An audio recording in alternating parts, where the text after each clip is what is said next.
শুধু জাতীয় নির্বাচন না, সকল নির্বাচনই হতে হবে নিরপেক্ষ, সুষ্ঠু, অবাধ, যাতে নিরপেক্ষভাবে সাধারণ ভোটারগণ ভয়হীনভাবে ভোট কেন্দ্রে যেতে পারে, তার পছন্দের প্রার্থী নির্বাচন করতে পারে, সংসদে পাঠাতে পারে।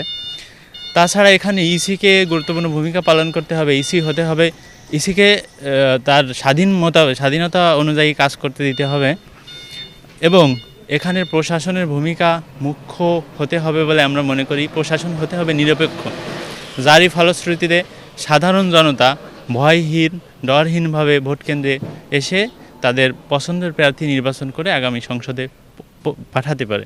আমরা আশা করি যে এই নির্বাচন হবে অবাধ, সুষ্ঠু, নিরপেক্ষ এবং গ্রহণযোগ্য একটি নির্বাচন। কারণ আমাদের এই নির্বাচনের মাধ্যমে নির্ধারিত হবে, শুধু নির্বাচন নয়, নির্বাচনের সাথে একটি ঐতিহাসিক বিষয় জড়িত এবং সেটা হচ্ছে গণভোট। এবং এর মাধ্যমেই নির্ধারিত হবে যে আগামীর বাংলাদেশ কেমন হবে।